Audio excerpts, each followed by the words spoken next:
Yep, admin. Admit. And.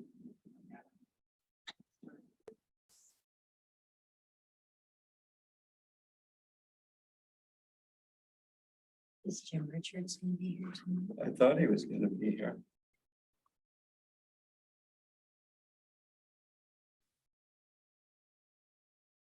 Hello, can you hear me? I hear somebody coming in. I hear somebody else in the hall. Somebody else in the hall. This is Paul. I hear a voice out I there. hear somebody out there. It's Paul. Can you hear me or no? Either that or I've lost my mind, which is entirely Right, possible. Ryland wears hearing aids, so Oh, okay. Can you hear me? I thought we admitted somebody. We did. Hello?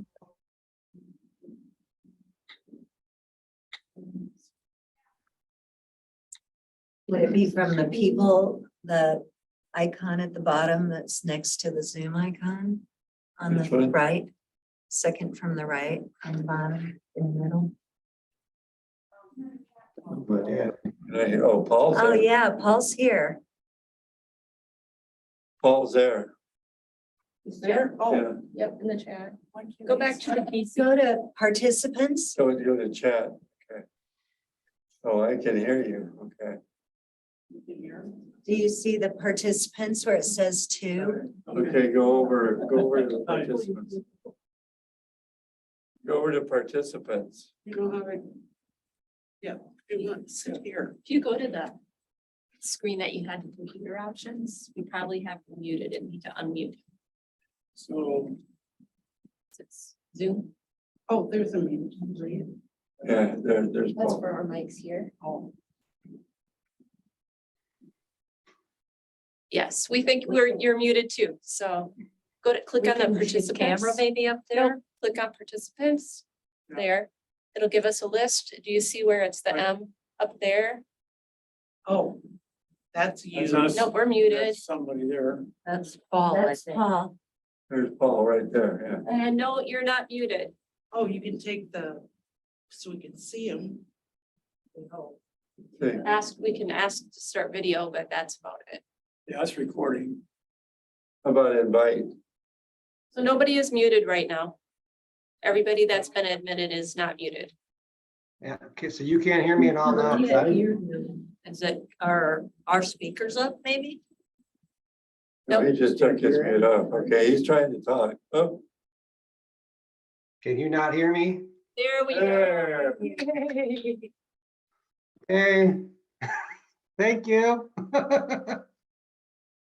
Appreciate everyone's accommodation here. Sorry, I can't be there in person. And thanks, Sunny, for getting the starting the Zoom.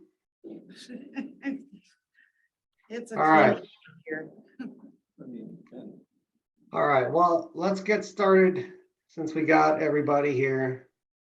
So 7:08, I'm going to call the meeting to order. Our first business is to administer our oath of office to our two new members. So both Kathy and Colleen, I see you guys. I know you guys can't see me, but I see you.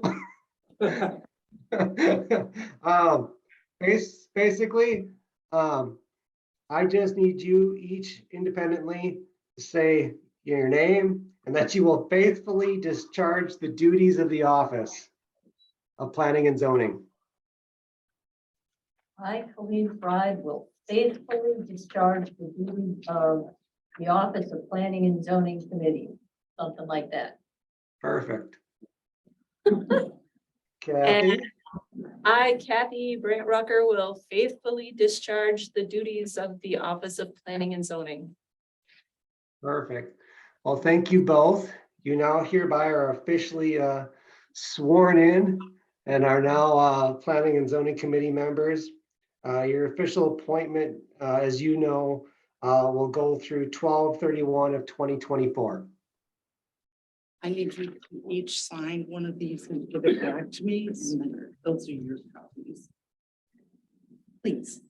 All right, so I'm gonna begin with roll call then. Now that we have our 2 members sworn in, that you'll now be able to participate in your first roll call.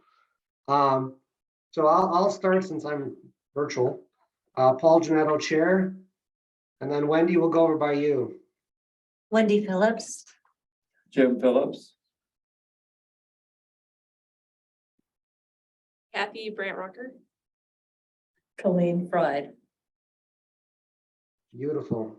Fantastic. Your first official duty. You guys are done. All right. So the first thing is we have to approve the minutes from last meeting. Did everyone have a chance to look at those? Are there any questions, edits?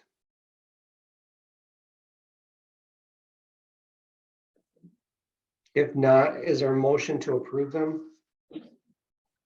I make a motion to approve the minutes from last meeting.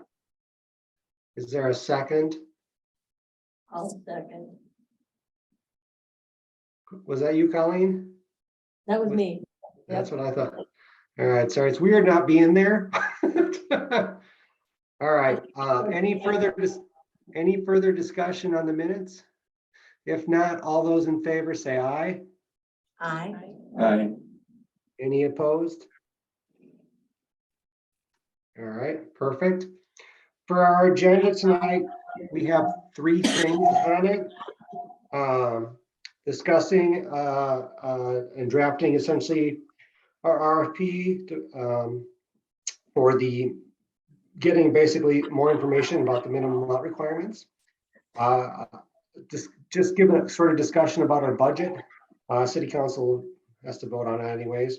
And then talk about vice chair and secretary roles for this committee. Is there a motion to approve the agenda? I make the motion. Yep. Could we add, the discussion about the, rolling term limits? Or expiring term dates that you came up with? Sure. We can do that. Yeah, I agree with those, so All right, I so with think the, that'd be good to make them a record. all right, so with the addition that Sunny added, we'll talk about expiring term limits. Is there a motion with the now amended agenda for approval? I make that motion. All right. Thank you, Jim. Is there a second? Second, And who was that? that was Wendy. All right, Wendy. All right, thanks. It's hard to tell from here. All right. Any other discussion? Otherwise, all in favor, say aye. Aye. Any opposed? Beautiful. All right, well, let's get right into it. So you guys recall last time, Stantec put together a nice little summary document that really got us to start to think about some of the things we need to require or think about more detailed and get more information on as we look to adjust the code for the minimal lot requirements for building in Orinoco. And they gave us a nice little presentation. And at the end of it, we said, you know what, we really need to do more because this is something that we want to have a well thought out proposal for what this should look like. And in order to do that, we really need more information. And I know Sunny had suggested, you know, we always historically have used Stantec, but it is best practice for a city to essentially go out for an RFP or request for proposal. You have multiple companies, Stantec included, potentially bid to get us that information and put together a quote for how much that service would cost to help aid us in this, because this is going to require several things. And if you recall some of the things that we were talking about last time, and this is where we really want to put, this is our chance to put essentially P&Z's list of things that we want done, or would like bid out at least, not necessarily done, but bid out by somebody like Stantec, a firm, for getting us the information so that we can make an informed decision on updating our code or minimum lot size requirements in Orinoco. And then we're going to propose this to city council, and city council will review it and ultimately decide then, yep, okay, we can go forward with an RFP or not. And they may have other things they may want to add to it as well. But some of the things that we should consider that we started to discuss at the last meeting were things like, first of all, best practices, right? What are the best practices in surrounding communities or communities of our like size or communities that we essentially want to model ourselves after? So what would be those best practices be for how to determine size? Keep in mind right now, right, our code just says everything has to be a minimum of 20,000 square feet. One of the things that Stantec had proposed potentially is maybe we want to consider, some sort of rolling averages and things for different sizes and different sections. And part of this RFP would have our firm basically go out and gather best practice data and examples from adjacent communities and like-sized communities and get that information, including information beyond lot size. So we just don't want them to come back and say, oh, well, people have a range from 6,000 to 12,000. But how do they do that? How did they divvy that out across their community? Did it vary by the density or plan unit developments? Were there differences in green space requirements and things? And so it has to be a little bit more detailed, right? For us to think about and things to consider. The other thing that we had talked about was engagement sessions. These are things that in the past we did with the future land use plan. These engagement sessions are really a chance for the community, key stakeholders and group to get together and provide information to us, planning and zoning and city council on inputs, things like this. And so some of the groups that in this case that we might want to get input on is very much analogous to what we did for future land use plan, is local builders, realtors, large people, landowners who own large pieces of land. What are they thinking? What are their thoughts? And obviously the Orinoco residents, right? Our community. What is the input? What do people want to see in Orinoco? Do we want a bunch of small lots? Do we want a bunch of large lots? Do we want a mixed density and sizes of lots? You recall those photographs that Stantec shared with us of the neighborhoods, right, with the different lot sizes. And so what do people envision? How do people envision Orinoco? So having engagement sessions is something that we would do where they would go out and contact specific people. And that's what they did for the future land use plan. Just so everyone is aware on this committee, because you weren't all there during that process.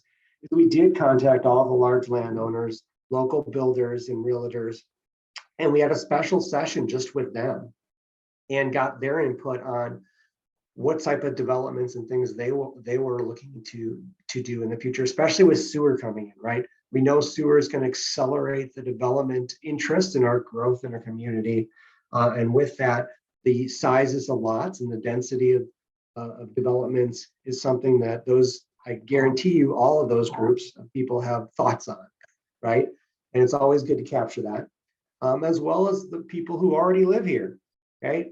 We all moved here, all of us live here, and we have our own ideas of what this community should look like. And so we want to gather that input and have these engagement sessions where the public and people can come in and have a chance to be heard. And we actually capture all that feedback and think about that as we draft the new code.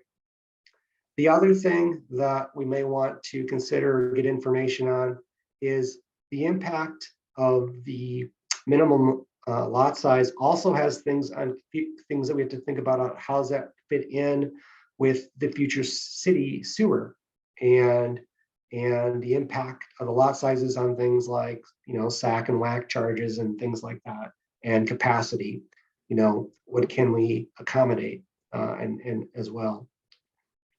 And we also want to consider, because we don't necessarily, I don't consider ourselves code writers. There's some legalese and language that is used in drafting codes. One of the things that we may also want to get an estimate on is if we do update our code, that if they could not only go through our code, but help us word and write the sections that we could put into our code so they're not left for interpretation in the future.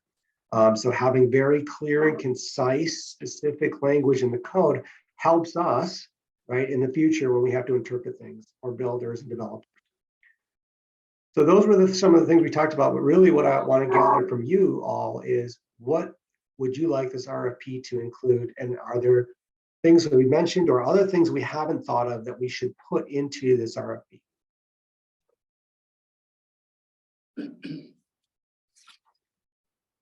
This is your chance now to speak. Thoughts from the group. And Sunny, I know you have thoughts too. You're included here. Okay, I just prior to the meeting, I was going to give the two new members a copy of our comprehensive plan, which admittedly is dated, but I also, in starting to run the copies, discovered that neither Wendy nor Jim have copies either. So I'm thinking that as part of or leading up to developing this RFP, I think it would behoove us, and in terms of cost savings, because you know I'm all about the money, right? Okay, so I think that looking at the comp plan to see what all is in there, as well as Ryland had given me a flash drive that has some 2016 right? information. And if you want to speak more to that, Ryland, but I think that also together, those two pieces would be very helpful for the group in terms of determining what we already have and what we need to tweak perhaps going forward. Can we speak to that now? Yes, please. Okay. Back in summer of 2016, Southeast Minnesota Initiative, Southeast Minnesota Together organization, which encompasses Southeast Minnesota for anywhere from 8 to 11 counties. They wanted to provide a $1,500 grant to 2 cities within Southeast Minnesota. And so we put an application in, and what it was an economic design day where University of Minnesota designed University of Minnesota Extension Services, their design consultants at the university. They would come into our city or come into a city, and it turns out we gave an application that we want to take advantage of this. And so we were selected along with Goodview, Minnesota, which is on the suburb of Winona. There's a $1,500 grant, so that paid for the services and for them to come down and just any other expenses. So Goodview did theirs first. We did ours in September of 2016. So it was a one-day presentation. And as you might imagine, back in 2016, everything revolved around the sewer project and where we were going to go with our sewer project and how we were going to expand and what it can bring to our city. So we got together with some, and it's all in this PowerPoint and the flash drive of all the suggestions and the ideas. And we had 2x3 post-its all over the place that with all the ideas, and those were all typed up, and that's all part of the flash drive. So we had a realtor here that's working with some development land on next to our city limits. We had a couple business people, our planning and zoning commission people were here, council members, we had residents that were here, as well as developers, real estate, landowners, and just general. We selected 2 or 3 residents from the community and some people that have been on the council before. So we put together all this information. It was documented in this information on this power drive. And so basically it was the takeaways of how we want to develop downtown Orinoco, how we want to look at the intersection, how we want that to be developed, and as well as our housing and senior living. We're talking a lot about the same things right now again, But now we have our sewer project was months away from us. And so it's, it didn't talk about lots or sizes of lots. So I think that's what this would complement what we're doing with the comprehensive plans or the economic design day. So it's a very interesting exercise, and I think when you read it, you'll see a lot of similarities. I think that everybody's thinking about how we could improve the growth of the city and also for our citizens too. So I have a it's in a nutshell. Yeah. quick question, Yeah. because as I understand it, people talk about downtown in different ways. Mhm. So at least historically, the downtown was around the post office down here and To the bridge, yeah. there used to be a bar and, a couple other things there. Right, Is there there's- because then my father was saying there was some talk about developing something over on the other side of the highway. At the From a downtown. historic standpoint, No. Oh, I just in think general? years ago, well, historic, yeah. yeah, I think that all falls in. I enjoyed talking to your dad too, back when he lived here in town, so. We've always talked about what Orinoco Crossing where the two big RV dealers were at, that was empty Okay. lot for a long time. So those two dealers have come in, there's lots around Casey's that haven't been developed yet. Right. So that's really the only developable land we have right now on the west side. So we talk about that being more intersection or, Right, we have okay, land so on this the is- northeast corner, right, Minnesota Avenue divides those right, 72 acres. right, So that's for sale, of course. And then right, across the interchange, there's to the south of Casey's, that's all Right. developable commercial. That landowner would prefer to work with commercial than residential development. okay, That's how she talked to the planning and zoning commission a year ago. That was kind of her interest, would be a commercially developed versus residential. okay, But if you look at the zoning map, there's some areas off to the west side in that orange that does allow some residential, but right, main emphasis was the red, and so she provided that input to the planning and zoning, and that's how a lot of that was developed. okay, Yeah, I'll just add a little bit to that piece. So we did take the landowners' input into it, but we also took into the density of businesses that we could support with a community, not only of our size now, but in the future. Because one of the key things, if you look at the future land use plan, right, we have a lot of things for B2 and businesses, right, business districts and stuff. But we also had to recognize that the town of our size can only support so many businesses, right? Or types of businesses, I should be more specific about. And so that while in some cases landowners may want all business, it just some things it wouldn't support. And if you look at our code, right, in each of the zones, so M1, right, B1, B2, there's different businesses or types of businesses allowed in each one of those zoned areas.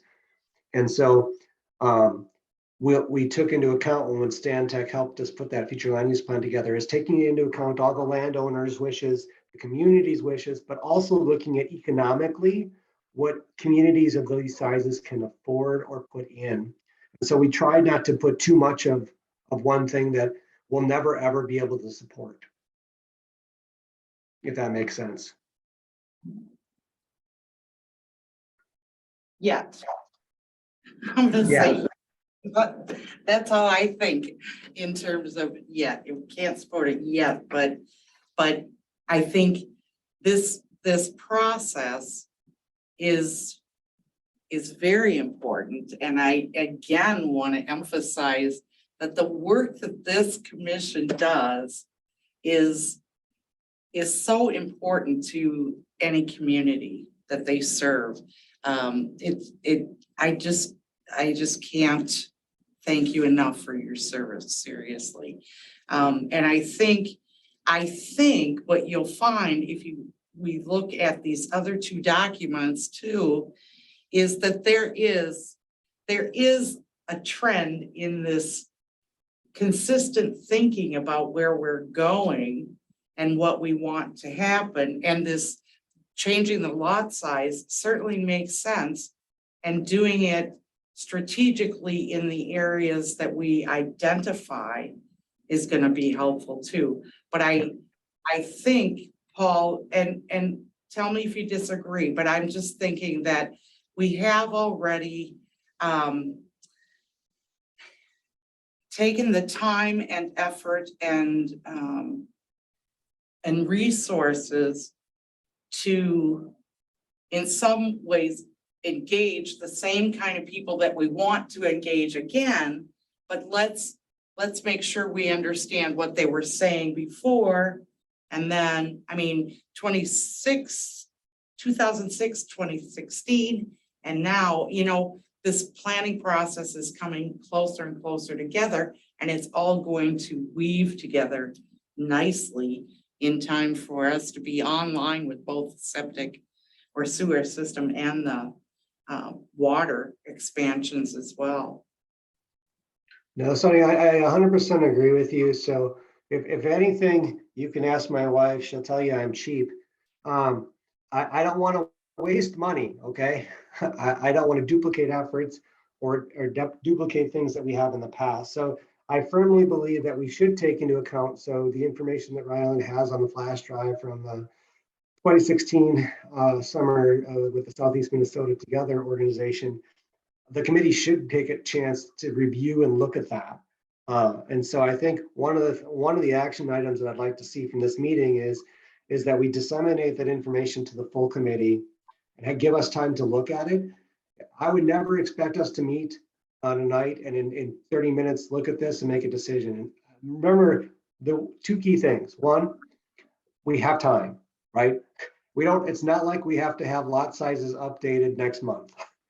Okay, this is a very important part and goes into exactly what Sonny and our mayor has said with a comprehensive plan. And so we want to make sure we do it right.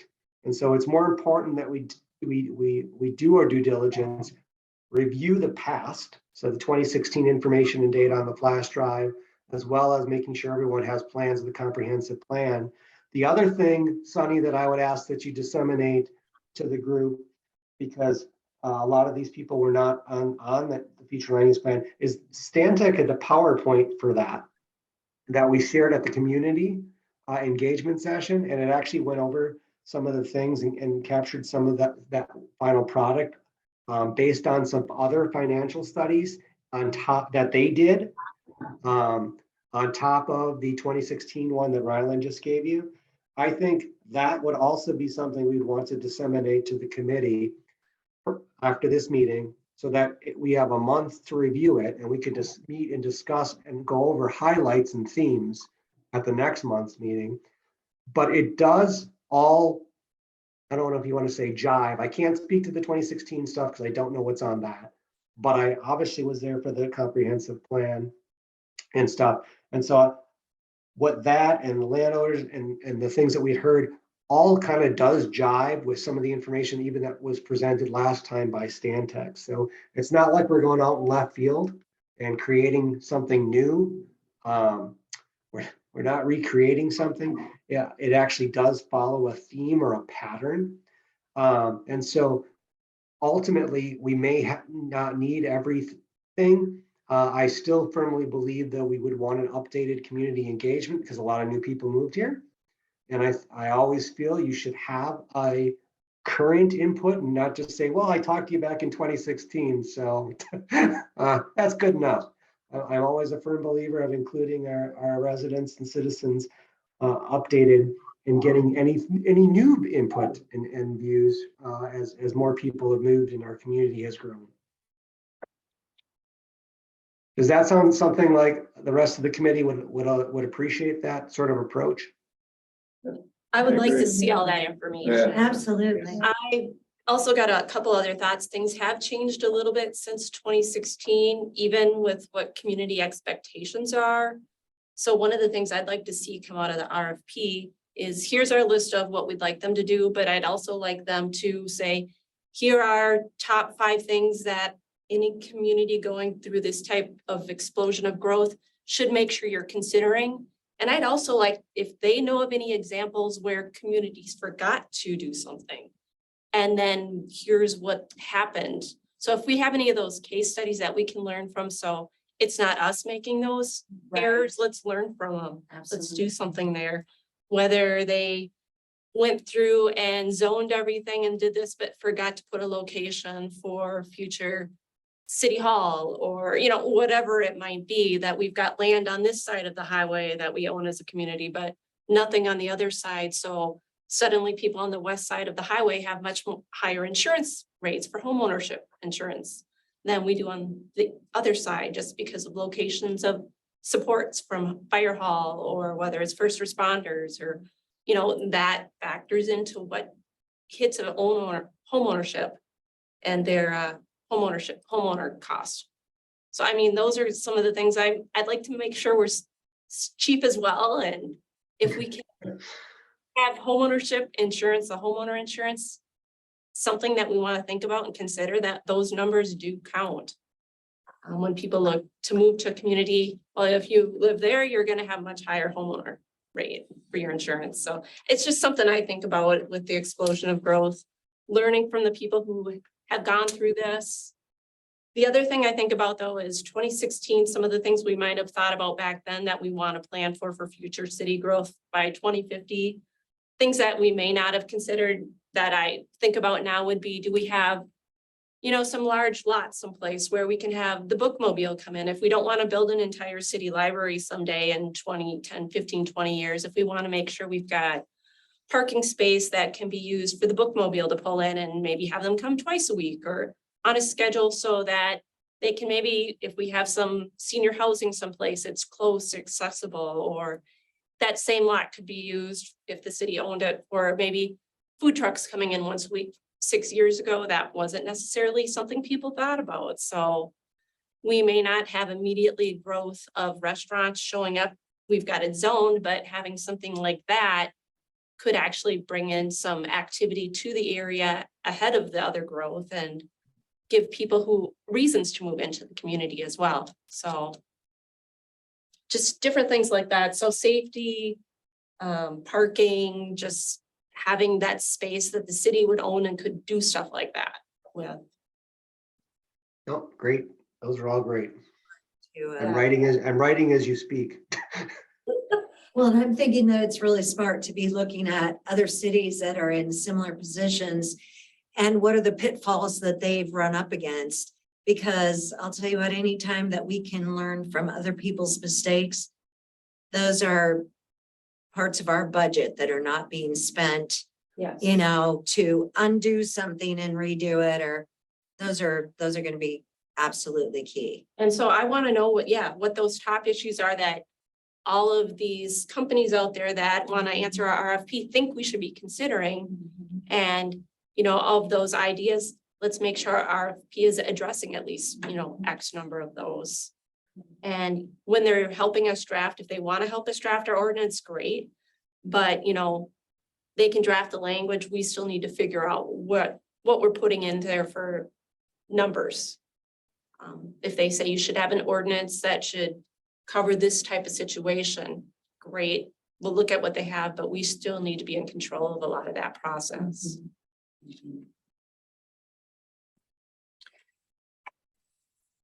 I agree. I mean, I am just resolving a resident concern with a discrepancy in the code book, and so that should be on the agenda for the next meeting, Paul. I copied. Yeah, so- the email that you sent today, that one? Yes. Yes. Yeah, no, I already have that on next month's agenda. So, and I was serious when I thanked him for bringing this to our attention, and I get to resolve it during my tenure. So we'll get the drafting of the wording and stuff done, and hopefully have that done for you as part of the packet next month. Perfect. Jim, any thoughts or comments from you? No, I think that everything, I want to see what Ryland's got on 2016 and get a chance to review what you printed out in the office, you know, which we hadn't seen. You know, I think that that's going to give us a whole lot more information to be able to get more detailed on it. I think we've got the right start on what we got from Stantec, you know, from that part, but I think the rest of it's gonna fit in, and we need to look at that. You know, before we even go any further, I think that's gonna be very. Yeah, because this sparked a lot of thought processes, but if there's a lot more information of brainstorming sessions that have been taking place for years, rather than trying to reinvent the wheel, we need to look at that stuff and decide what is still relevant and possibly what has become outdated. It's gonna save so much time, Mm, you know? And my thought is just that the more information I can give you Oh. as commissioners, the better you're gonna be able to perform your job too. And part of that includes understanding, which is why terms are all trying to be staggered so that you have some historical knowledge, because that is of incredible value. Just to have that somebody understands where, because I think everyone here is, I could be wrong, Paul, but I don't know, when did you come on? 2018, I want to say, Paul. February, yeah, January of 2018, I presented myself as a candidate. In February was my first meeting. Okay, so these other documents, nobody on the council of the commission. Yeah, they predate me. I don't know anything about them. It wasn't for Ryland with the 2016. We had no idea that was even done for the city. Right. And I thank him for sharing that flash drive with me. I haven't given it back to him yet because I wanted to make sure that I was gonna be able to share it with this commission as well. Well, and I think one of the key things that's important too is if there were a lot of the people that live in the town that were brought into that process and they were part of the brainstorming, we certainly want to respect what their attitude and their vision is, rather than them feeling like they've been kicked to the curb because there's a few years that have passed and that their ideas are no longer of value to us. I want to see and hear all of their ideas and understand where they were coming from so that I can be sympathetic to their thought processes as I'm brainstorming, looking at the things that are in front of me. You know, I just think this has been their home for years. I want the people that are here and established to be completely invested and on board with what it is that we're wanting to do. Absolutely. Our established folks as well as our new folks are equally as important. Absolutely. Everybody has a voice and we want to capture it, so.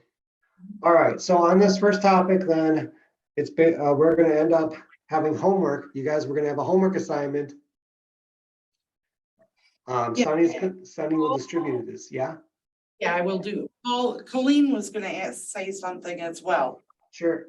You can't see us, but All I was gonna say is that, I mean, one of the things is you can get bad feelings if people keep coming to brainstorming meetings and then, it disappears and you come back and you do it again and you come back and it's like, well, why did I even try to help? And so I think it's important to understand where there are changes for that, but it is important to acknowledge that work of the past. Some of the landowners may be the Comments same. too about 2016 versus now, because 2016, we didn't know when and if anything would ever happen. Right. So now we got a whole different perspective, knowing it will happen. Right, And I think that's even going to open up the ideas even more too. So right. I think that's well worth. Yeah, I think both. And the of them. the landowners that got consulted back then, some may be the same, some may have changed as well. And when we, also with next year, starting up with our EDA, that'll bring a whole different Mm. aspect of effectiveness to make it happen too. Agreed. So basically, action item is you're gonna get lots of packets of information sent to you after this meeting. Because in all honesty, I want to give everybody time to review it. as you know, just so you know, from a cycling standpoint, I make sure the agenda gets put out a minimum of a week before. But in this case, this information, I would like disseminate it as soon as you have it available and collated, Sunny. Okay. So that way people have, I do appreciate it's also summer and some people might have some vacation coming up as well. And I'd rather have people have time to thoroughly review all of it. Because it is very detailed. I know those PowerPoint presentations, I'm sure have like 30 some slides to them in the one I'm talking about.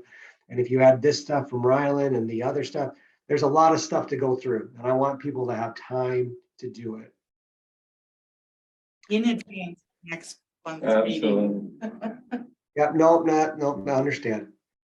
Yeah, plus we have this little thing called Gold Rush. I don't know, some people might be engaged in that. All right, so I think that's where we'll leave it right now for our agenda item number 1, because I think we'll have some good action items and discussion at our next meeting after we review all of that. So with that, I want to move to discuss item number 2, the P&Z budget. So just again, for background purposes, historically up until last year, P&Z had a quote standing budget of like 500 or $1,000. It would kind of like alternate. It was just miscellaneous stuff, and we never really had a real budget. And then this year was the first year that City Council had granted $12,000, essentially allocating the way it was thought to be allocated. It would be like $1,000 a month to have Stantec essentially provide us some of the guidance.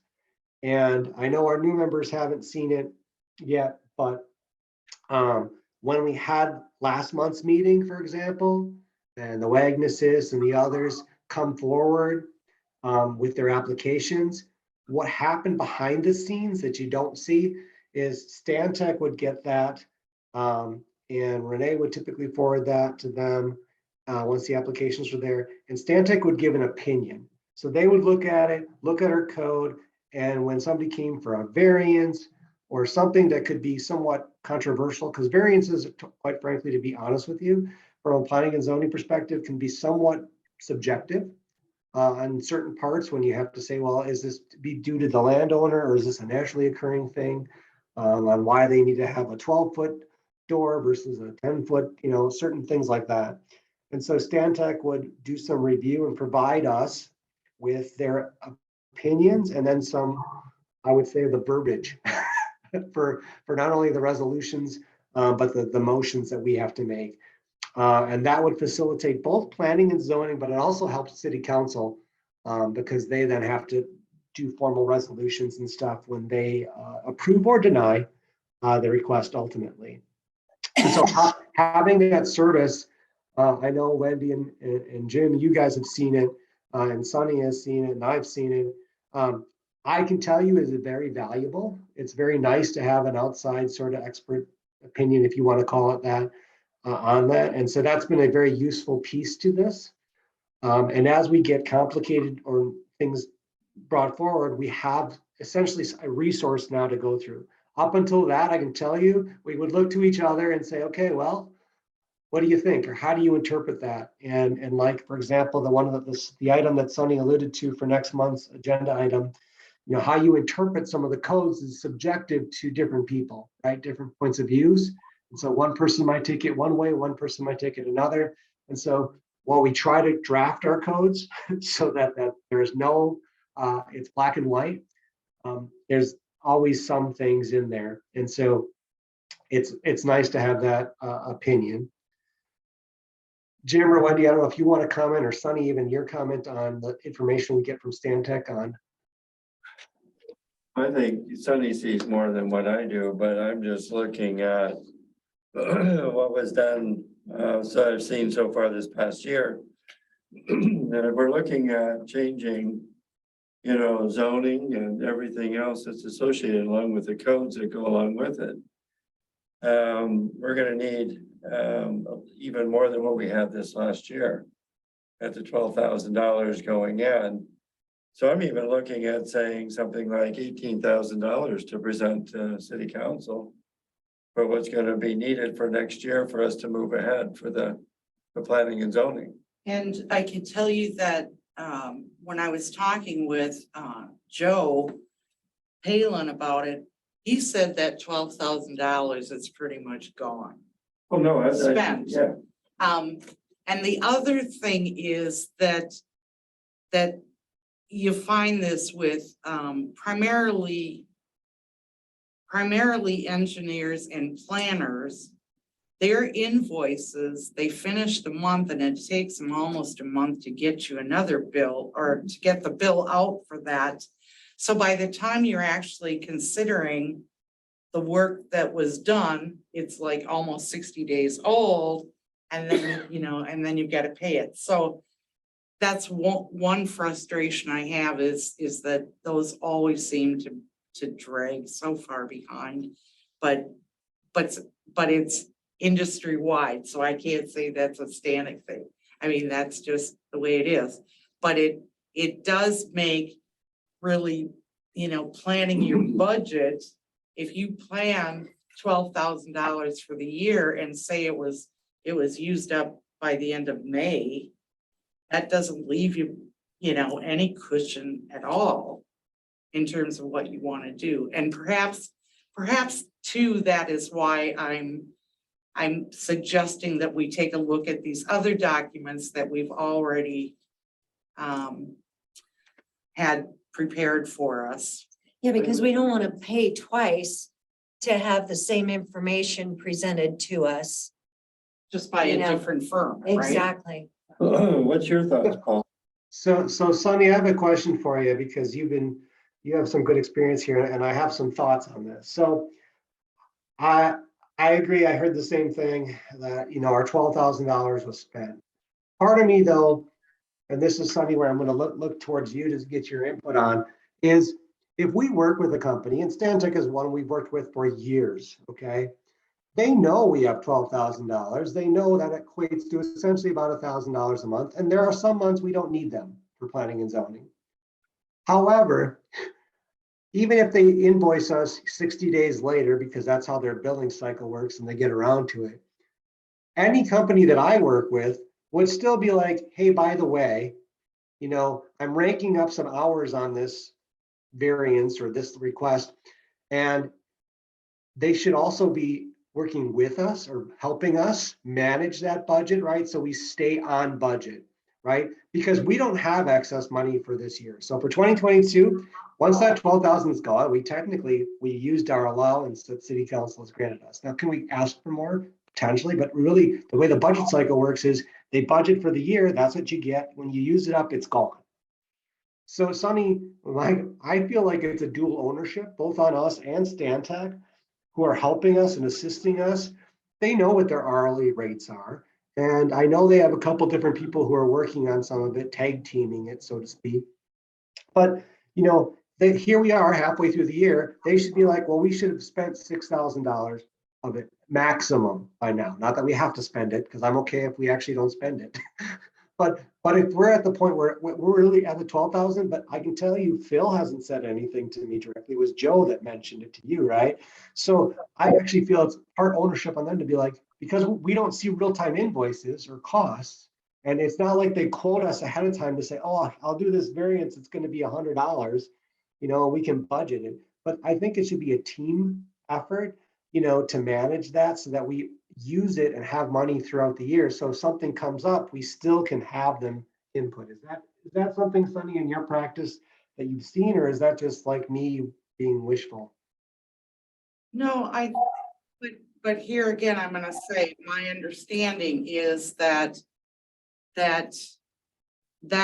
those planning services were engaged via contract with Stantec without benefit of going out for an RFP and just bringing it on and attaching it to that 2006 Stantec master agreement. So, and I'm just gonna throw this out there too, that different city administrators have different strengths.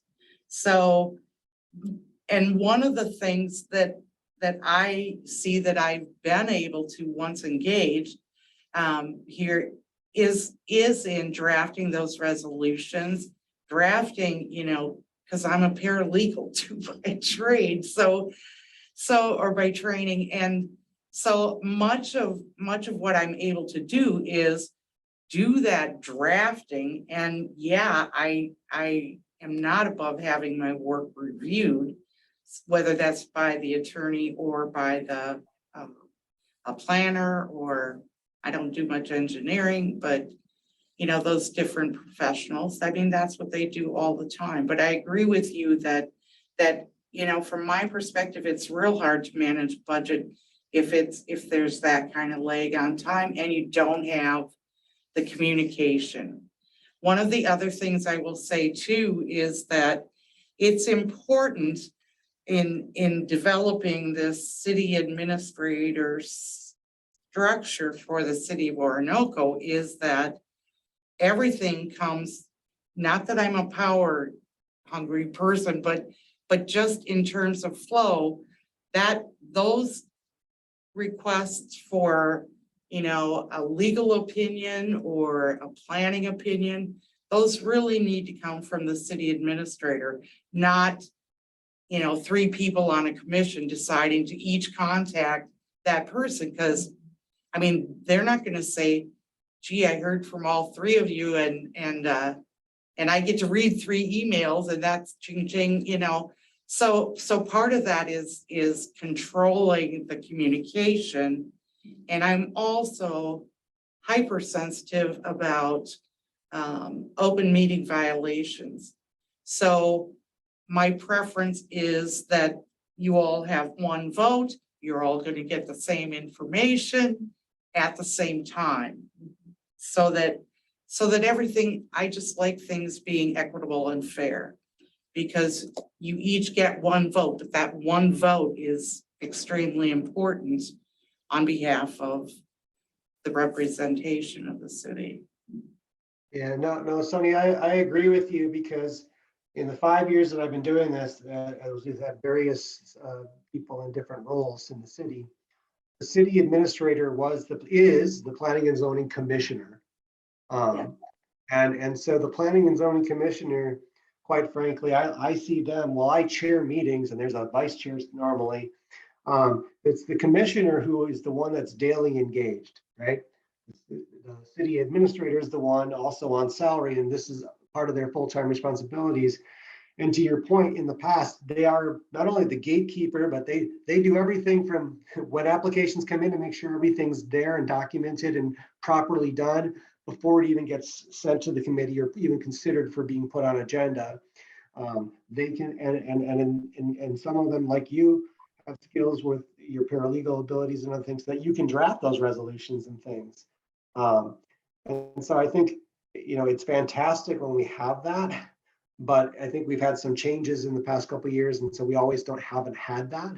And so having structure is a very important part of this, and can definitely help and also minimize expenses, because then you're not double paying somebody else to do work that the city administrator, AKA planning and zoning commissioner, could do.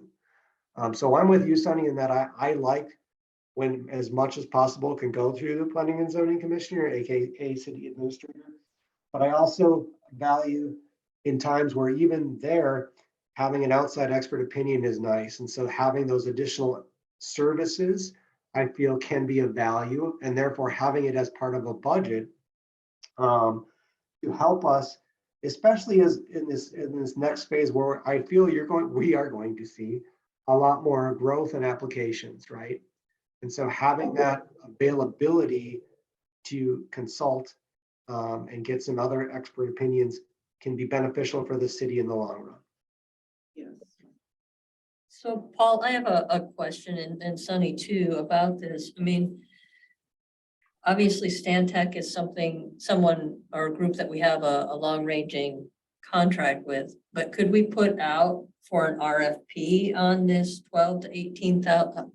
How much would your firm charge to provide XYZ services?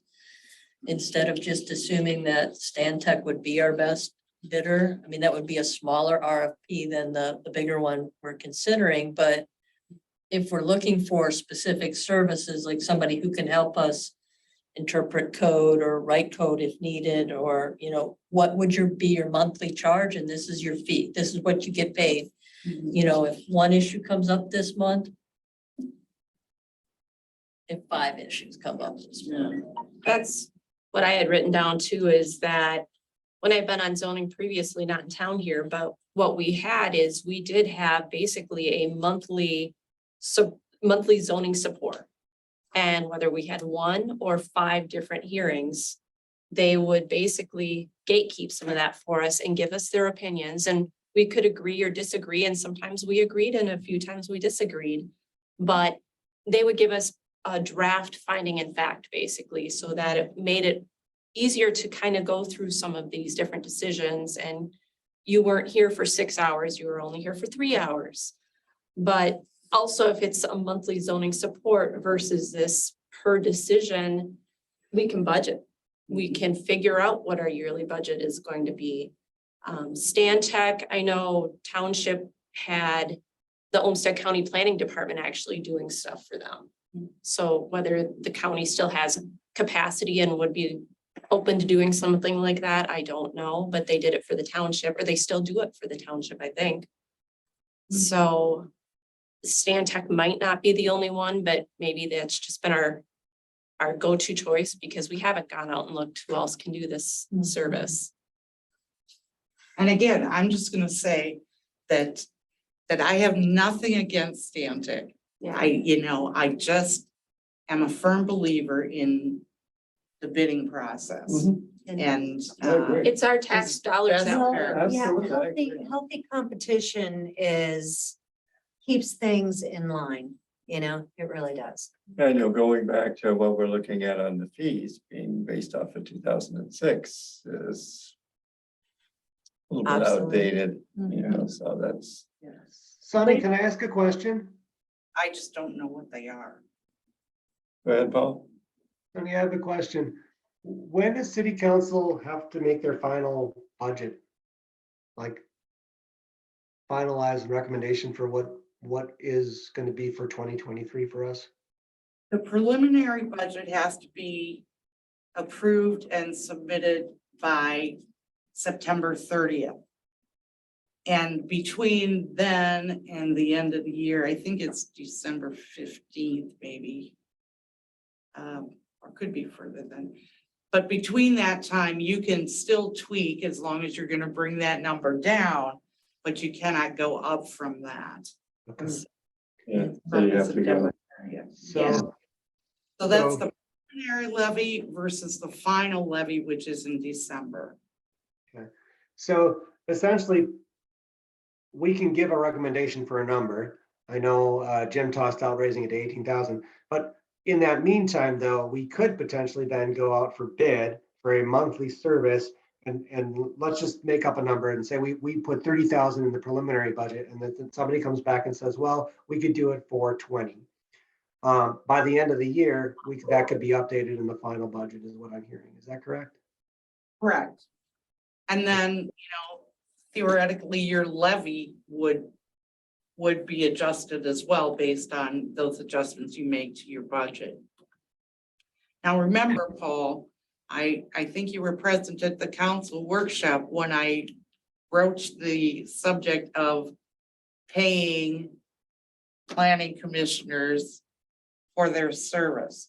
You're not gonna get rich on it, but I do think the work that you do is important enough too. So I'm doing some, at Ryland's request, I'm investigating some other similar sized cities to see what they do. And I think those were two different issues, okay, when I was putting that figure, was not including that, Yep, okay, on what we had talked about. I would also throw it out there that if we are gonna go to more like a monthly zoning support where we can control our expenses, know what our budget is. When we put out the RFP, you could do one that's, just your monthly zoning support for zoning decisions that come up or drafting language, but you can also do one that could also potentially do additional support that would be your agenda minutes and applications and helping out the city administrator. I don't know what the end result's gonna be on the job, how it's all gonna shake out, but right. I know that you could have two different levels of, depending on the RFP. Right. And that's how you draft it is so that, again, everybody's bidding on the same format. You know, this is the base service that we are looking for and expecting you to respond to.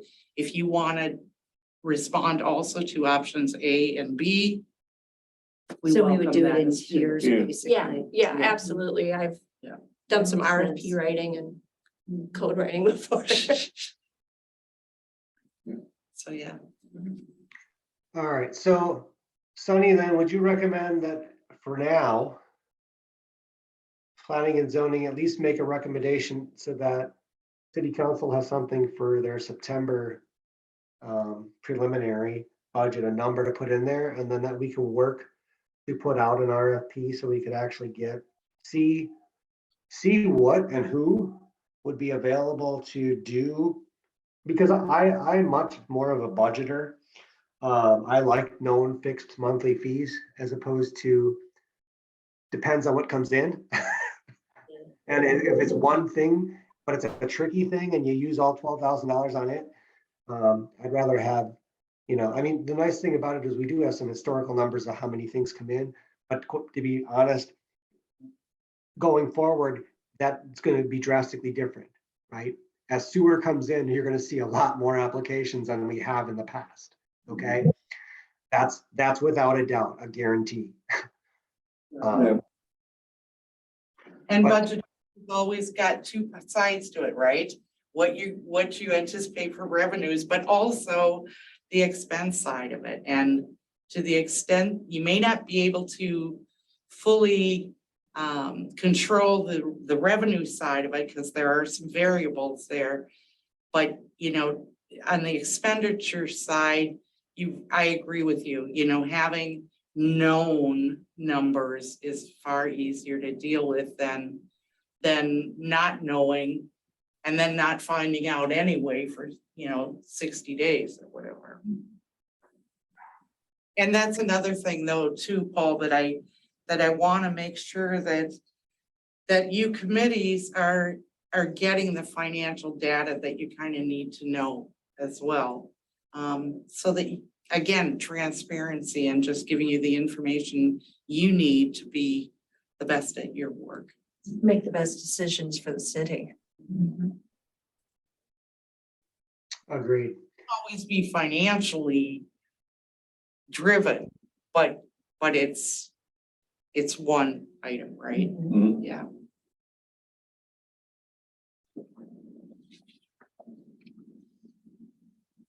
All right, so with that, does someone have a number that you think we should be recommending for then next year that would at least potentially cover? Because I actually don't know what a good monthly rate would be. I don't know, Kathy, if in the other place, if you know what was spent previously or have a ballpark, or Sunny. Yeah, just trying to look back, but if we've got all of this research, all of this RFP, we're talking, if we want to do monthly zoning support and we want to do this research for future growth, I think that number is too low. I'm 18. I'm very concerned that number is too low and there might be sticker shock, but this is the point where the money makes sense to spend it to make sure we're doing things right. So 30 years from now, they're not trying to crawl out of a hole we've created.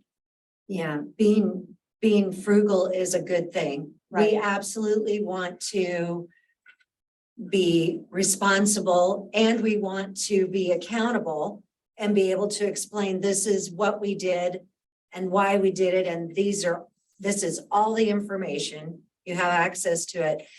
But we definitely don't want to be cheap and short circuit the process, right, of that planning. We want, because there is in the beginning stages, there's probably going to be a lot more expenditure than once it gets rolling, because we're literally breaking inertia with this whole expansion and growth of the city. And once it's rolling, it kind of, is happening in smaller increments perhaps. Yeah. So in this case, how about this? I'm gonna make a motion and you guys can shoot it down. How about this? I'm gonna make a motion that we recommend the city council increase the planning and zoning budget to $30,000. Okay? And that's gonna also depend on a RFP though, that we will be putting out. To get basically two things, monthly planning, support, a base service to handle things like the variances and things that come in. And then a secondary piece that we can add for additional support for other planning and zoning issues. But I think we need to put a number out there to it. Obviously, if the RP comes back and it's much lower than that, you know, as Sunny said, we can adjust that. That can go down. We just can't go up, is what I heard. So I'm gonna throw out $30,000. I'll second that. Okay, Kathy seconded it. Now, any more discussion on it? This is your time to think about. Add any comments or anything? Are you thinking that's exclusive of the, The base, The Yeah, base. well, of what you would earn as commissioners? Yeah, yes, Operating budget, not the commissioner pay. yeah, Yes. that's what I'm looking at is that for operation. yes. Still gonna have to be part of the zoning it's going to have to include Yeah. what you're talking about. writing. So if we're talking that many zone changes, which it could be substantial amount of writing. Or even if we do some of the drafting and having them review it. That may not be enough to include it then is, It's just my question. yeah. I don't know if that's. And again, I haven't figured out exactly what that would be, you know, in So you terms were of looking at remuneration, adding but. maybe another 20,000 to it then? Is that Well, what you were thinking No, of? no, but like, I'm trying to do the math in my head, because. 2,500 a month is what 30 is at. 12 months, 30,000, 2,500 each month would be the budget to cover everything that we're talking about.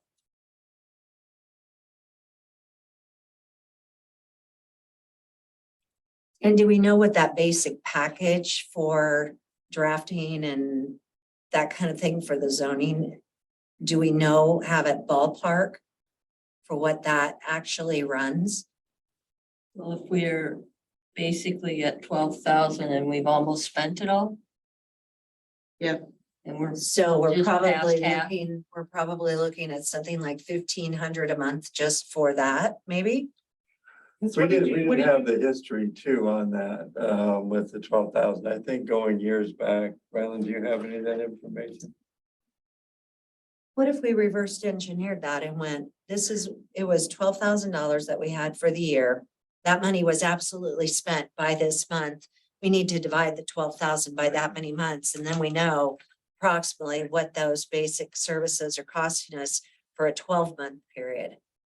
Do you know when the 12,000 was spent? Which month they said it's gone, it's exhausted? Well, I don't think we had that much in over the last years, and then all of a sudden this last year we got 12,000.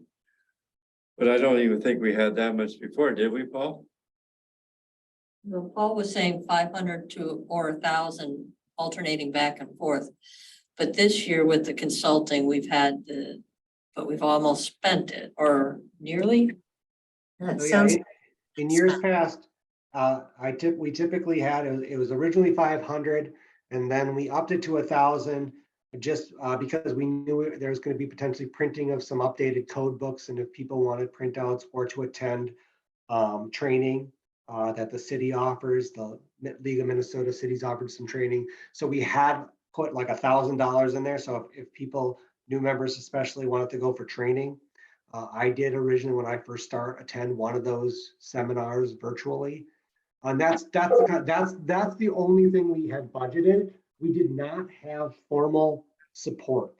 It was all done by the committee. I had nobody else giving advice. We did it. So Paul, as chair then, if we roughly spent 12,000 this year. Let's just say 6 months we've gone with all those different expenses, $2,000 a month. I don't see next year as slowing down or anything That's happening. If anything, They're gonna go Going with. to go up, and that's just to maintain this low level of support that we've been getting from Stan Tech and basic information, not doing RFPs out for other research that we're talking about doing. Not doing whatever you were talking about there for some type of stipend each month or whatever it is for a meeting. So to me, we really at that point just be going up $500 a month from what we currently are doing today. And I don't know that $500 a month is to cover all the extra things you've been talking about tonight. All right, so is there a counter motion or a new motion or amended motion, I should say? Because I had proposed 30,000. Is somebody wanted to propose a different number? Well, if you're gonna look at it off of that on a monthly type basis, plus other fees, if we kick that up from 2,500 to, let's say, 4,000 for budgeting purposes, then you're looking at 48,000. My hope, and I don't know, Sonny, maybe you can add to this, is my hope, and one of the reasons I like RFPs, I do this at work all the time, and I pit companies against each other, is that we get some competitive bidding, and therefore in the end, you save money. Right, right now, there is no competition, and so it's the fee from 2006, or whatever our contract was started, right? And maybe had some yearly increases in their nominal increases that we just accepted. But when you go off RFP, it makes everybody kind of put their best bid forward, much like the sewer project, right? We got 3 completely different bids on that sewer project that varied in millions of dollars, right?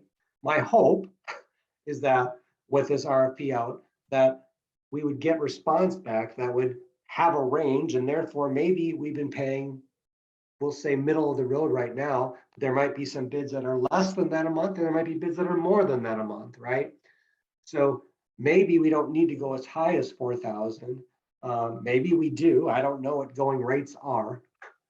This is not my area of expertise, but that's, I think, one of the things I just hope for as part of this RFP process is that you get competitive bids, and therefore we can save the city money and maybe keep those expenses in check. So that, because if you look at our revenue, and this goes back to what Sonny said, if you look at our fees are really minimal for some of these things, right? The application fees and variance fees and this stuff, you're not going to get rich with the tons of these low level fees that we charge. So I don't want to also make it too high. So I'm looking at what we need to put in for a budget number, because we can always come off of that and come down. Yep. So that gives us the range to be able to knock back down again, right? well, and until we start getting bids back, then that is going to give us a much more realistic number to anticipate for our monthly cost. So Okay. we're kind of stuck between a rock and a hard place right now until we have some bids where we're just shooting from the hip and trying to guesstimate. Yeah, because I remember looking historically at what you printed out when we were looking at the budget, and it wasn't there in years prior, so you're trying to look historically and you really can't because it wasn't a part of what was in there. So Jim, do you want to make a motion then that city council increase the preliminary 2023 planning and zoning budget to $48,000, if that's what I heard? Yeah, I make a motion that we put in the budget for 2023, budget of $48,000 for planning and zoning. Is there a second? I'll second. Any further discussion from the committee? All those in favor say aye. I, Any opposed? Fantastic. All right. So that's what we will write up. And I will put in the meeting notes for city council. Next thing on the agenda I have is for the positions. So this committee traditionally always has a chair and a vice chair. I've been in this chair role for far too many years, longer than my term length, which is supposed to have been. But at bare minimum, we'd like to have a vice chair for this for two reasons. One, I can't always make every meeting. For example, next month I will actually be out of the country out doing a work event. And so I will not be able to attend. But we need people then to essentially take over and chair that meeting. So historically, that also cannot be city council representatives because they're essentially on the committee in their capacity as a representative from council. So that leaves 4 people, one of who's not here, Scott, who could potentially be interested in serving that vice chair role. Again, thoughts from the group are, does anybody have a strong interest? I know some of you have had experience before. I Okay. chair zoning for the township for a number of years, so I'm familiar with running zoning. I would be willing to vice chair as long as I don't have to be the permanent chair. And I'd I've be already shared comfortable. with you, Paul, that I am absolutely not in a position Yep. to be vice chair. Yes, yep. All right. So, With Scott, well, Scott's not here. We can make him anything, right? That's usually how that. I think Scott has expressed that he does not want to do it, hasn't he? yes, so I will be honest with you. He has been in the past when I have tried to hint. He's been quite adamant that that is not something that you'd be interested in. So I do respect people's opinions, and this isn't, we want volunteers. So at this point in time, he's not. And this is actually also going to be important for our next agenda item from a term limit standpoint. So I think at this point in time, it's safe to say that Scott would not want to. All right, so if, On that, Paul, what's that? to take a motion for that? Yeah, we will need a motion for that. I nominate Kathy. Is that what we Make a do? motion, yeah, I make a motion that I nominate Kathy for being vice chair for planning and zoning. I second. Any discussion? That's All fine. those- All those in favor, say aye. Any opposed? All right. Kathy Yeah. just got out of the room. No. Too late. Fantastic. The other thing I did have on the agenda, potentially if there's anybody who wants to be a secretary, that's not a formal position. We just did have somebody, and the reason this was added years ago, and Orange was actually a volunteer from the community who did that, is it helps because like when you're chairing the meeting and you're trying to do everything, to also keep track of minutes. So like right now, you don't furiously see this, but I'm writing down everything because I'm trying to keep accurate minutes as well. And now I have Sunny also as an assistant who's been graciously also helps me when we go through and review things to make sure I don't miss something, that we capture everything adequately. It's not a formal role. We don't have to have it. But it was kind of nice to have a second person taking notes. I don't know what the committee's thought or view on that is, or if Sunny, if this is something that you see that since just for the committee's awareness, we never had any city staff at our meeting, ever. Sunny is the first person that has ever come to our meeting. And so I would always have to start the meeting, do everything, and make sure. So Sunny, this is the first time we actually had a city administrator there. And it's been very, very nice. I hope that's something that continues. And I know council did say that they'd like to see that continue at all committee meetings. So Sunny, is that something that you think that the city administrator role could fulfill, sort of as secretary?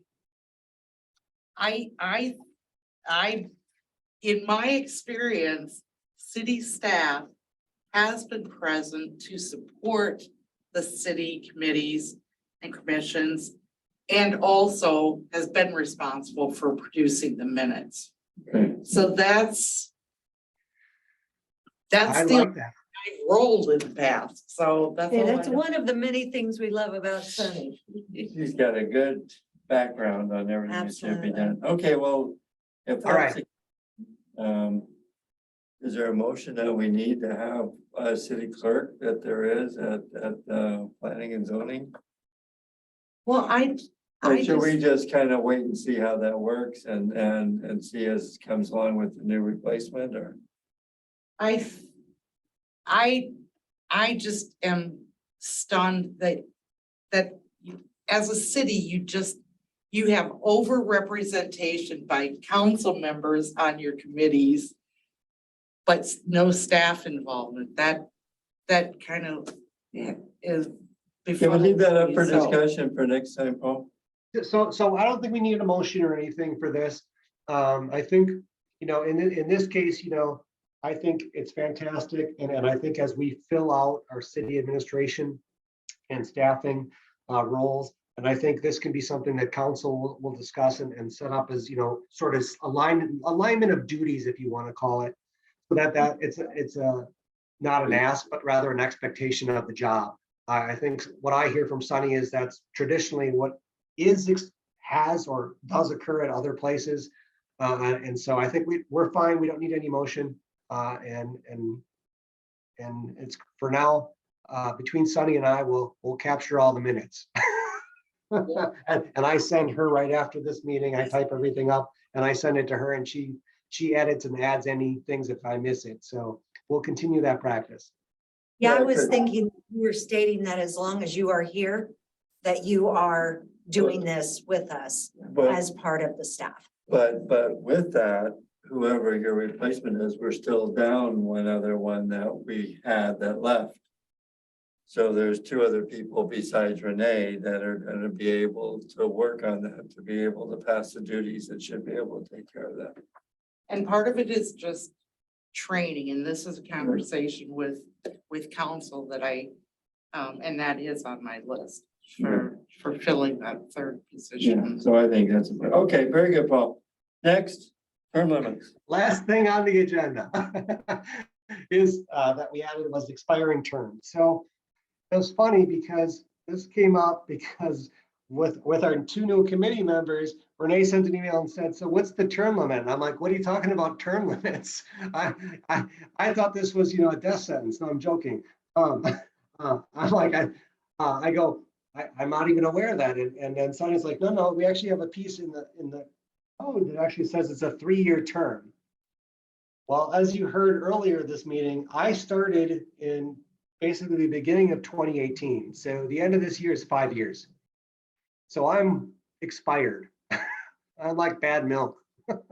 Another, okay, Scott Sorensen started in May 10th of 2018. So by default, Scott and I should theoretically rotate off at the end of this year. So we'd be on the committee through December, and then we'd be looking to be replaced in the beginning of January with 2 new members. As you heard tonight, our 2 members have their terms set to expire 12/31 of 2024. Okay, the whole point though of this and the staggering of these is that we all don't rotate off at once. Council has 4-year terms. And so when you're on council, you get appointed to various committees, numerous committees.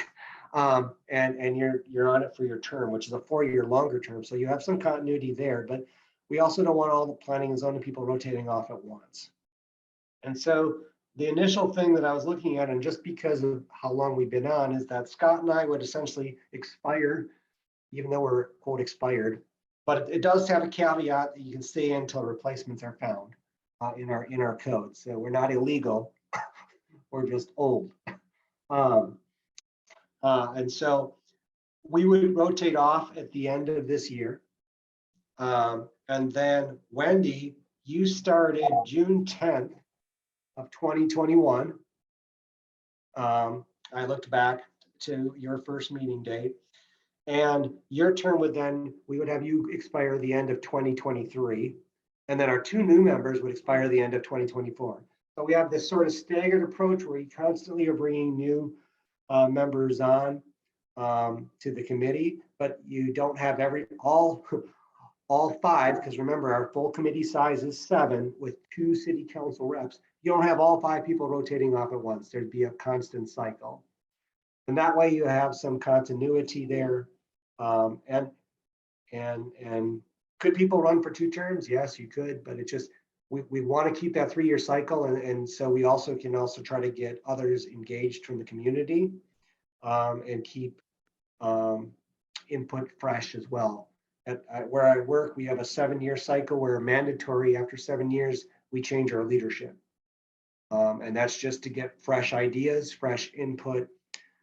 This isn't meant to be a long-lasting thing. And just to give you a clue, my predecessor, who I took over for, had been on it for 10 years. And so while that's very grateful and we appreciate service to the city, there is a thing to having or value to having a rotation. Sonny, any comments that you want to add? Well, I'm just gonna say that you can certainly, I think you and Scott should be reappointed right away for January and for the legal 3-year term. So that cycle gets it, because again, I'm gonna say this historical knowledge that we need to keep in place is just too valuable. Paul, I just think you and Scott bring that. And we need that to continue for a bit longer. Because you didn't even know you had term limits, so you would have just stayed with us anyway, so.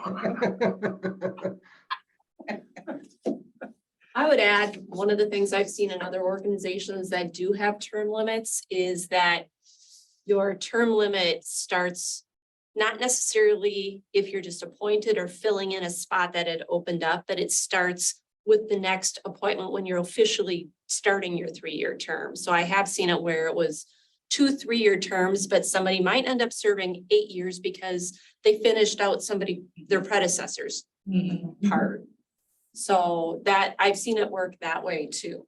And there's nothing, I don't think I saw anything in the code that says there was any limitation on how long you could serve. No, there wasn't. I looked again tonight before this meeting. There's nothing that says there's a maximum number of term limits. I'm sorry, I spoke over you. I said you were looking for an out.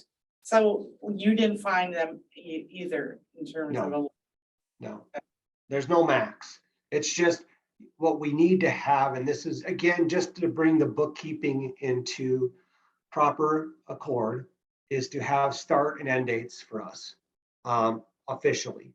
Because at the same time, I'm very cognizant, and I want this to be known, is that, you know, that the city's also not stuck with us, right? That it gives other people a chance, because all this should be publicly available on the website. So where we list our members, we should also list the terms.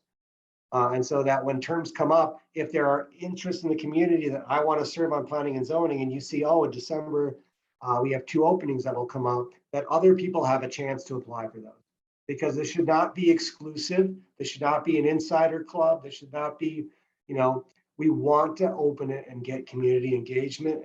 And so when you can't have that if people don't know, right?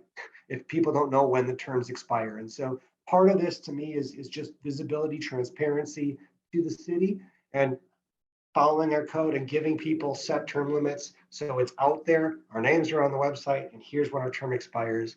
And then people can reapply, but it also opens it up for others. That's just my feeling. Great. All right. So with that then, Sunny, can you update the website then to just sort of reflect everybody's start and end dates? Because I did email all those to you. And so we can kind of make that more of a formal thing so that all of that is published and then on the website with our names. Absolutely, and I would ask for a motion so that we go on record as establishing these end dates and therefore their beginning dates for the next terms, so that we could formalize that process And as so well. I have a question. Doesn't matter what your start date was in 2021, but even if I started in October of 2021, that counts as an entire year, those last 3 months. And then 22 and 23 would be years 2 and 3. And I would expire at the end of December in 2023, no matter what month I started in 2021. Is that correct? Sunny, I'm going to leave that to you because I saw that for our new members, even though they're starting now, their term expired 12/31/24 in the document that was written up and signed by Ryland. Is there a reason that we want the terms to always end in December? Again, in my experience,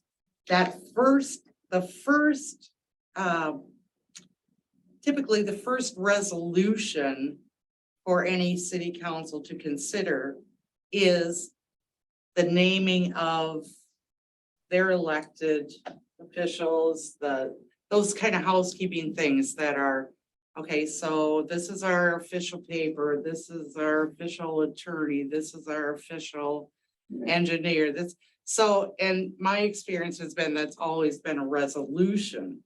I find in Orinoco that that's just been embedded in the minutes, so it's a matter of having to go through all these. And then the assignments to the various committees, that it's just because everything city-based is typically calendar year based. It just. Well, and that's always totally been my fine. I was experience. just trying to understand if that is in fact what we were talking about. Right, So, because even for them, Wendy, they don't have a full 3-year term either. no, I'm not worried about not having a full 3-year term. I was just clarifying that I heard correctly. That it doesn't matter what time I started in 2021, 2021 counts as year 1. That's totally fine with Well, that Know was what the the only, motion is. yeah. me. Just need to know what the motion. would be. Exactly. Okay, so do I you just want need to to know make, what I'm voting on. So. you want to make a motion? So I've got one more quick question. I hate to do this. So we've got 5 spots that are not tied to being city council. Of Correct. those, does it matter? So what if we had all 5 of us leave in 1 year? Do you suddenly have 5 new people on and now they've got 3-year terms, or do you do 2 seats, and 1 seat? So you're always gonna have 2 people rotating off? Well, and that was what my question, Renee, was that she posed to you, Paul, was, okay, so these 2 new ones are filling unexpired terms of who? And that's how this whole They'd already- discussion. So actually, they're replacing people whose terms were expired. Previously, that's what happened is it wasn't 3 years based on any one individual person. If you joined mid-year, it was because you were filling somebody's open seat, and every board I've sat on, usually your terms always started on the first of the year, whether it was township, whether it was counties, societies I've been on, you had terms. And it wasn't tied to people, but you did have It each was year, the term. each Yeah. year, it truly was a term. Which is exactly what's been happening Well, with and here's with the everybody. thing is. So you is- may have filled somebody's spot back. then. Right, exactly. Well, and here's the thing, is that if Paul and Scott come, if their terms expire at the end of this year, I know you guys have already expired, but if you expired at the end of this year, but the two of you came back because of your experience and you started a new 3-year term, you would have one person being me rotating off in 23, two more rotating off in 24, and Scott and Paul rotating off in 25, which would create that rhythm that we're looking for, right? That's That- why, yeah, that's why I made the proposal of 2, 1, and 2, so that there's always a constant thing. And just so you are aware, the two positions that you guys filled were actually, one was our 10-year person who finally said after 10 years, I'm done. And then the other was a person who could not make the meetings. The time and meetings were not flexible or complacent with their schedule. And so because of inability to attend, asked to be removed. But I think if we can get into this cadence, and that would be my motion, is that we would go to this 2-1-1, 2-1-2 cycle, beginning at the end of 2022, with Scott and I being the first to rotate off because we have been on the longest. In 2023, one rotating off, that being Wendy, who would be essentially a 2.5-year term, but it would fit into the rules. And then our two new ones who already are slated and approved and would be coming off December 31st of 2024. So my motion is that we follow this 2-1-2 cycle to always have this rhythm, to have terms expiring where all 5 don't end up being replaced at the same time. I second it. Any more discussion on this? All those in favor say aye. Aye. Any opposed? All right, fantastic. Well, thank you all for number one, dealing with me and allowing me to zoom in tonight. But also for coming and showing up, and again, a special welcome and thank you to Kathy and Colleen, our two newest members. Welcome. We appreciate you joining us. And so I will make a motion. It is 8:42 that we adjourn. Is there a second? Second. That was pretty fast. All in favor, say aye. Aye. I don't think anybody's opposed. So again, thank you all. And Sunny, special thanks for starting the meeting and getting me in. Oh, not a problem. I will type these up and I will send these your way tonight. It'll be early morning for you tomorrow, so. Thank you, Paul. All right. Good night, everyone. Good night. Okay, if I'm gonna drive the car home, can you bring me back to the car? Sure, okay, Okay, I got it. Why don't you take your